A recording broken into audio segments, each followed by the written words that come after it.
Welcome to Talking Roadmaps, where again we're having a special edition talking to Esra, who's going to be joining me on stage at Product World EU in Apatia on the 5th and 6th of May. I'm looking forward to it. Esra, we met back at another conference in Lisbon last year. Who are you? Just let's tell our audience all about you. Well, very briefly, I'm Esra Yetis. I'm a product innovation and transformation leader.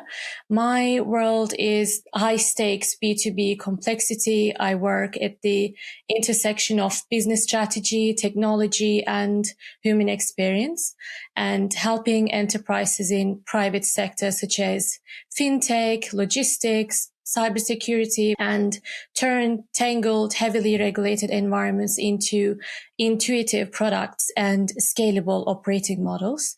And I don't just redesign software, I redesign how the teams building that software actually work.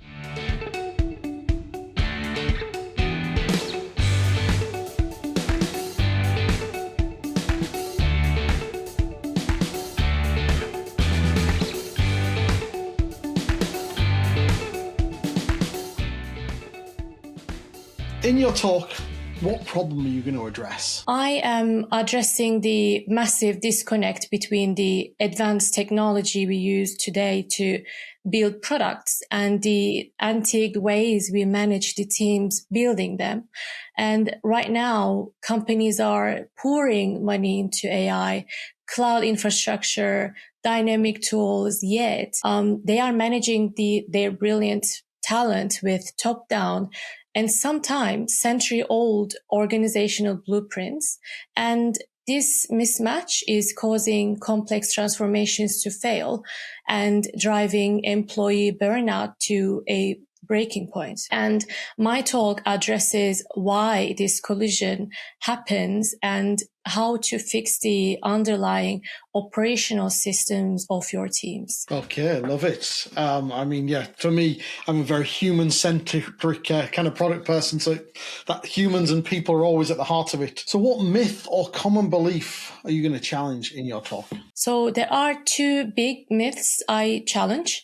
First, the belief that the biggest problem a company faces is its software, and that if they just fix the tech, all their other problems will magically disappear. But the truth is, the most broken product, which is software, is almost always the organization building it.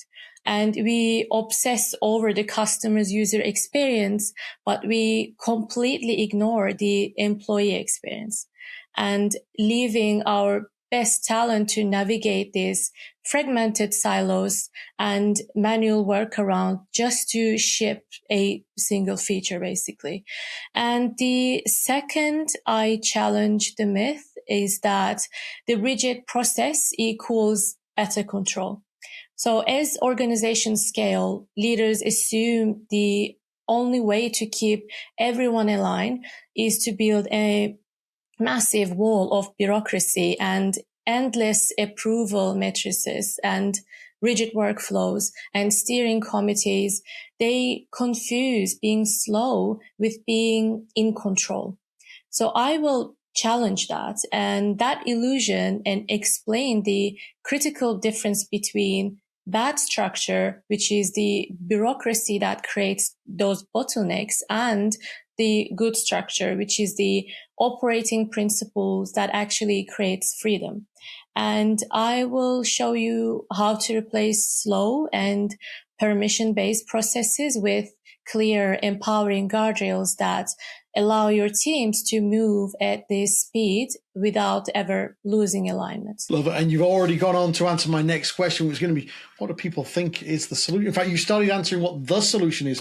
What do people, other people think the solution is, and why doesn't it work? Well, when leaders realize that their company needs to adopt, they usually launch a top-down transformation initiative. So they lock themselves in a boardroom and roll out a massive, rigid, and waterfall project plan to deploy. But they literally try to mandate agility using the most, slowest, most inflexible method possible. But it doesn't work because change is done to the employees instead of building with them. So when you force a top-down changes that don't fit in how the work actually gets done on the ground, team resists and initiatives fail, and you end up with a massive change fatigue. And so why are you credible to answer this? How have you earned or learned this knowledge, this superpower that you're going to give away to people? Well, not in school.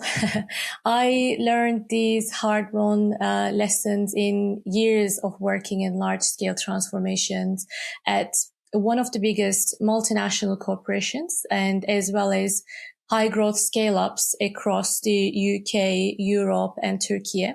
And I have guided global 500 enterprises and high growth scale ups through complex operational evolutions. So I have seen the duct tape holding all these enterprises and internal solutions together behind the scenes. And these organizations' rapid expansions demand equally fast and structure operational tech and product maturation. And my work spans that spectrum and addressing everything from deeply understanding the cultural resistance to the intricate re-engineering and redesigning of the core business processes. Okay, awesome. Well, so if someone applies your ideas well, what's actually going to change for them? Well, what will change? They, first of all, stop being the bottleneck for their own teams. Instead of managing a heavy, slow-moving hierarchy that requires basically permission for every move, they learn how to build dynamic, autonomous, empowered networks.